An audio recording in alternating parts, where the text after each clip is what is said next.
maxaa ka dhaxeeyo kin CK iyo Queen Samara maxaa ka dhaxeeyo CK iyo Samara assalaamu calaykum waraxmatullaahi ta'ala barakaatuh kusoo dhawaada muuqaalkeena saaxiibada soo dhawaada saaxiibada aan ku saaxiibnay barta YouTube-ka iyo barta beeshi aan ku leenahay TBB official hadaa muuqaalkan farxad ku daawanayso hadaa murug ku daawanayso iyo hadii aad ku daawanayso farxad iyo murugba waxaan ku leeyahay soo dhawow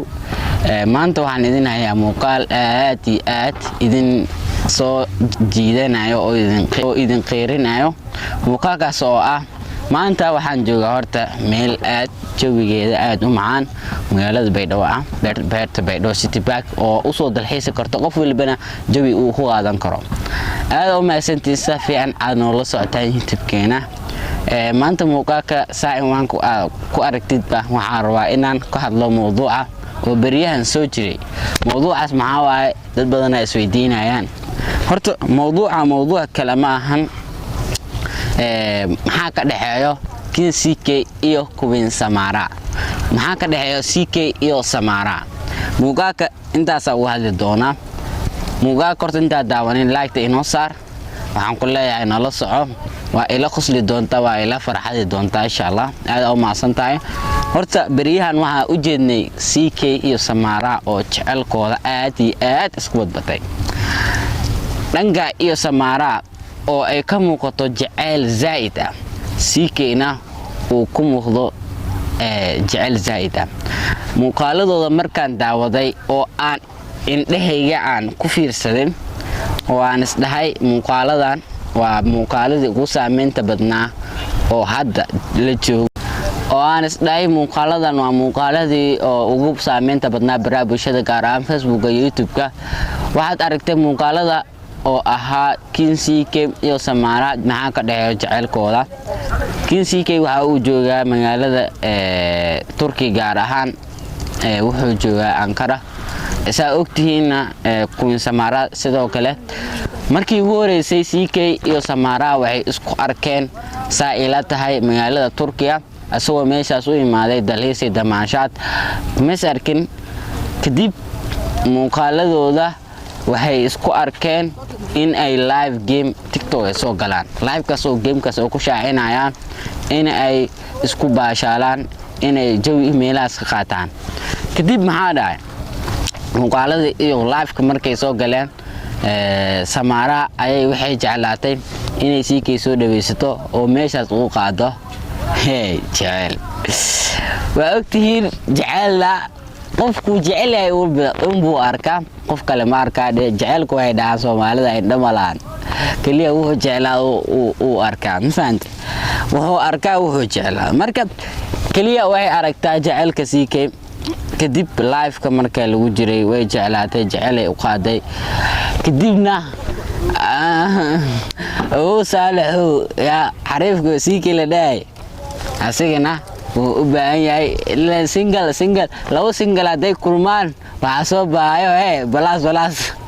balas imaanaysa haday kulmaan garoob haddana waxay dhahaan CK waa garoob tan waa garoob Samarana say ila tahay labada gaal dhaab magacay ba isku biyeen laba gaas oo qora ku laagumin marka waxaan arkay muuqaaladooda aad isku badbateen jecelkooda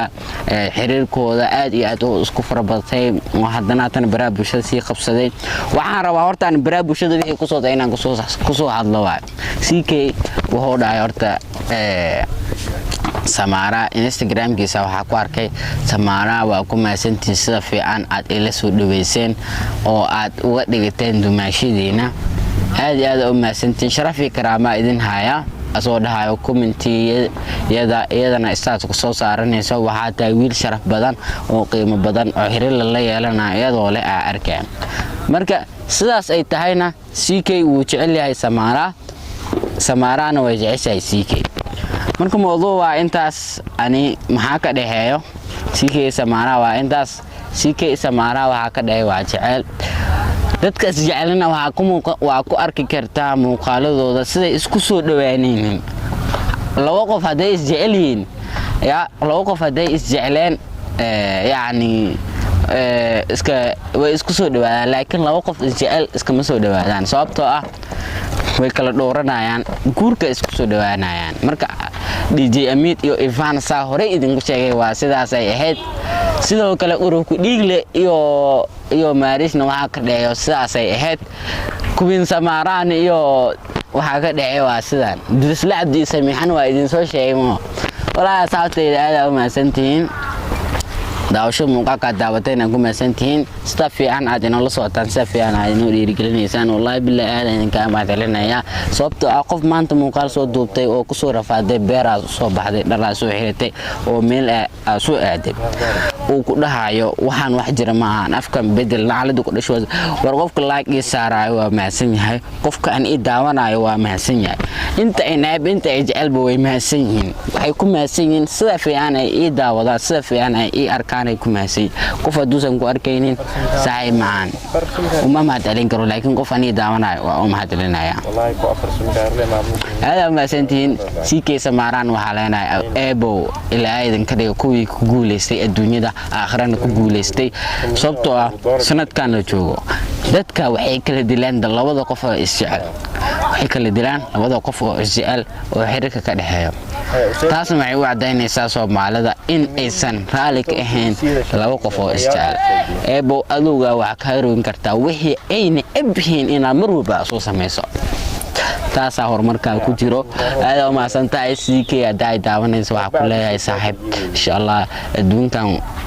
qof joogay ma lahan laakiin waxaan ku leeyahay raadiye insha Allah eebo aad oo maasantahay adna Queen Samaraan dumaashadeena waa soo dhaweynaysaa ujeedinta waxaan ku leenahay ku soo dhaw CK family ku soo dhaw guriga waa guriga la dhahay maanta insha Allah waxa leenahay CK labada isku waara ilaa idinka dhigo idinkana aad oo maasantiin waxa idinka heetaya salaam alaykum wa rahmatullahi ta'ala wa barakatuh